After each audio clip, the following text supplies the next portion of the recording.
Sourate 32, la prosternation. Au nom de Dieu, le tout miséricordieux, le plus miséricordieux. Alif, Lam, Mim.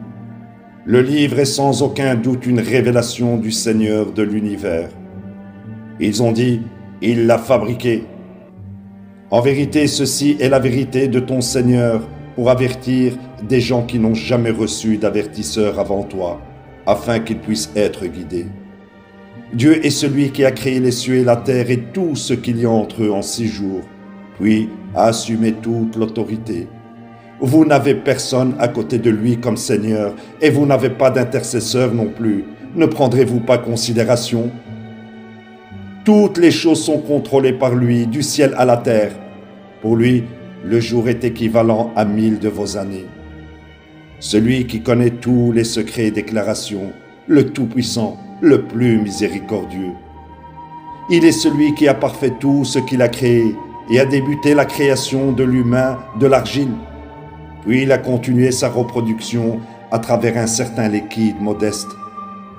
Il lui a donné forme et a soufflé en lui de son esprit. Il vous a donné l'ouïe, la vue et les cerveaux, mais rarement vous êtes reconnaissant.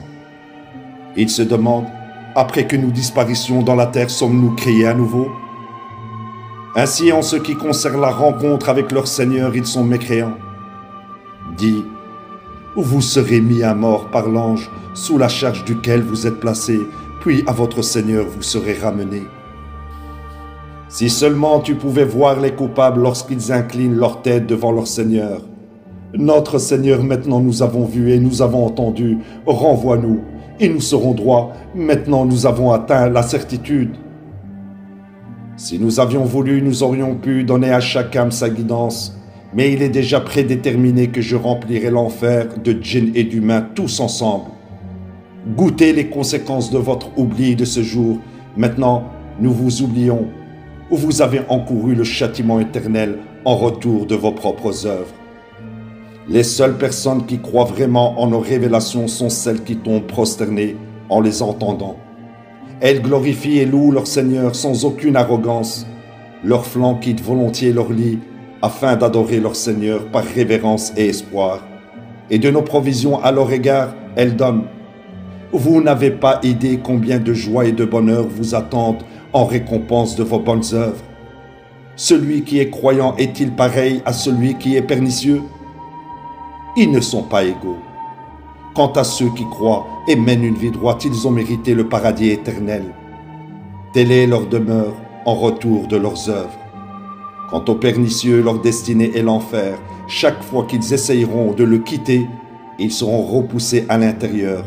Il leur sera dit, goûtez à l'agonie de l'enfer auquel vous refusiez de croire. Nous les laissons goûter au plus petit châtiment de ce monde avant qu'ils n'encourent le plus grand châtiment de l'au-delà, afin qu'ils puissent saisir l'allusion et se réformer. Qui est plus mauvais que celui à qui ces révélations de son Seigneur sont rappelées, puis persiste à les ignorer? Nous punirons certainement les coupables. Nous avons donné à Moïse l'écriture, ne nourrit aucun doute au sujet de la rencontre avec lui, et nous en avons fait un guide pour les enfants d'Israël. Nous avons désigné de parmi eux des imams qui guidaient conformément à nos commandements, parce qu'ils ont persévéré avec constance et atteint la certitude au sujet de nos révélations. Ton Seigneur est celui qui les jugera au jour de la résurrection en ce qui concerne tout ce qu'ils ont contesté. Ne leur vient-il jamais à l'esprit combien de générations nous avons anéanties avant eux? Ils vivent et marchent maintenant dans les maisons de leurs ancêtres. Ceux-ci devraient fournir des preuves suffisantes. N'entend-il pas? Ne réalise-t-il pas que nous conduisons l'eau aux terres désolées et produisons avec elle des cultures pour nourrir leur bétail ainsi qu'eux-mêmes? Ne voit-il pas? Il défie, où est cette victoire si vous êtes véridique? Dis, le jour où une telle victoire arrivera, croire ne bénéficiera pas à ceux qui n'ont pas cru avant cela, et il ne leur sera pas donné une autre chance non plus. Donc, ignore-les et attends, eux aussi attendent. La ilaha illallah.